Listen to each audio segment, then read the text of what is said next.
Even before all of COVID, there was the con crud that people would complain of, wouldn't there? But so it's just amplified it. But you've been getting back out into the cons, haven't you? Yeah, I did. I don't know, 25 or 6 last year, and Wow. that's too many. And so I'm cutting down a little bit this year. Uh, I'd rather just stay home and do my writing, but not because of the cons. I love the cons. It's the travel. It's terrible. Yeah. It's awful. And so I mean, once I'm there, I'm happy as a clam. But you kind of get there, and sometimes you have to change planes. And last year was the worst year ever for delayed flights, canceled flights. It's the only time I've ever missed 2 connections. I've never missed one before. And so it's, like I said, I'm 71 years old. I'm gonna slow down a little bit, just I think you're allowed to. I don't feel like running any marathons right now. Yeah, well, I mean, 25 cons in it. Or was it 2025, 21 cons in a year? That is a marathon. That is, yeah. That is one every other week, isn't it? So yeah. Well, of course, and that doesn't work out that way. You'll have several weeks off, and then you'll have 6 in a row. Right. Well, and you must have visited. Like I say, it's once I get there, I'm having fun, and I see people I haven't seen for years. People I used to work with, and all kinds of people turn up, and it's a great time. I just I just wish I could teleport. Absolutely, it would. Because it must be you're going to all corners of the country, and probably did you travel internationally as well? I was in Canada. That was the only international. I was invited to Dubai, and wow, I just like 20 hours in the air. I don't know. Yeah. So I gave that a miss. I was supposed to go to Spain this year, but I can't go. I got too much going on here.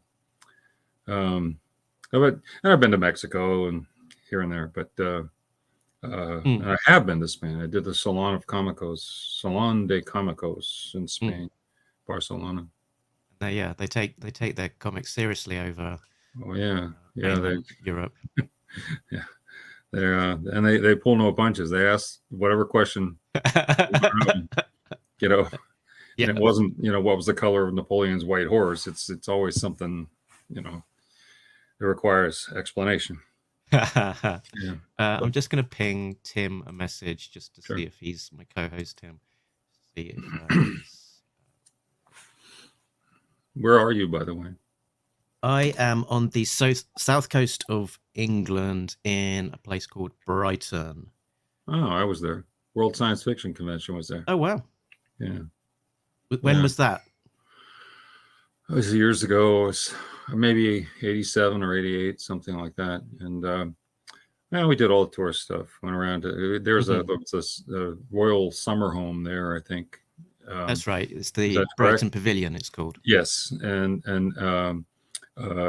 we got to know, it was me and David Michelini were there. And we kind of got to know this one bellboy. And we asked him, we'd like to go this is kind of a touristy town. We'd like to go to a real pub. So I'll arrange it. So gave him a nice tip, and he had a car come and pick us up, take us way out in the country. We walk into this place, and we're the only 2 ugly Americans in there, and the place falls silent. It's like I don't think we're wrong here. American Werewolf, isn't it? Yeah. But so he wanted to leave, and I said no. So I started asking people questions. Hi, we're from out of town. How do you do this? You go up there and get the beer, or Once you start asking them questions, they're all helping you, and now you're buddies. And we turned out they were all wonderful people. They just thought, what are these guys doing here? Absolutely. But it was it, and we had a great evening. I couldn't work the telephone, so they called the cab for me. Right. It was just great. I'd like to go back there someday and see if we can repeat the experience. But that'd be great. And have you been over to the UK other times? I'll just add Tim in. Hello. How you doing? Good. What a pleasure to have you on. Thank you so Nice much. to be here. Thanks. Yeah, I used to go over to London. We had a London office, Yeah. and it was to publish comics for the British market, and some reprints, but some original stuff. And they were all new people. They kind of, they were very smart, very good people, very creative people, but they weren't trained.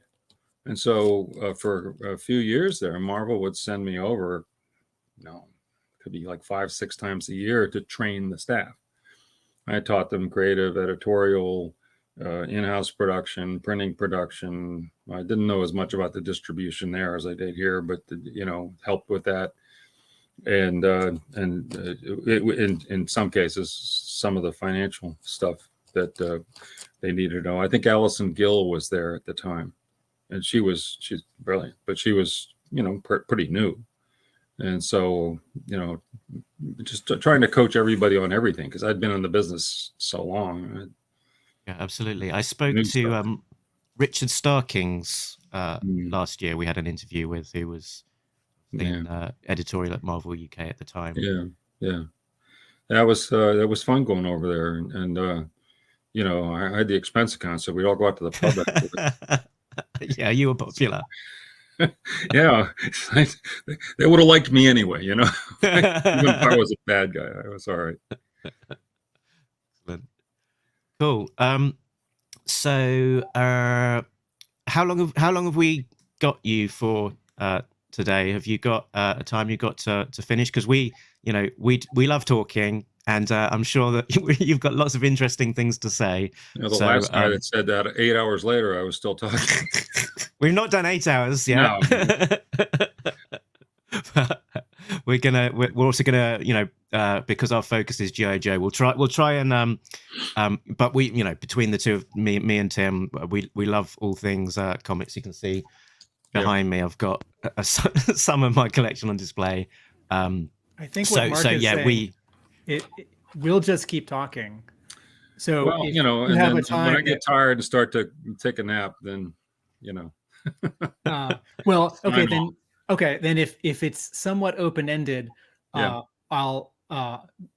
we often do an hour and a half or 2 hours or 2.5 hours. That's fine. Cool. That's fine. Don't mind. Let's do. Should we do a bit of an intro so a bit about us and our background? Sure. So I am my day job isn't particularly exciting, sort of office accounting stuff. Not terribly exciting, but so this is sort of one of my main hobbies, and we've been doing this for a few years now, and sort of just focusing in on sort of talking to G.I. Joe, and particularly all of the creatives involved in it. And with the 40th anniversary, that's been a prompt to kind of look back a little bit further and less on the contemporary stuff. And yeah, I'm in the UK on the South Coast, and Tim has been doing this with me for a little while. Tim, why didn't you? I joined 2 years ago. I own a comic book store right outside of Boston. I've also at the Art University a mile up the street for 17 years. I've taught animation and comics and comics history and drawing.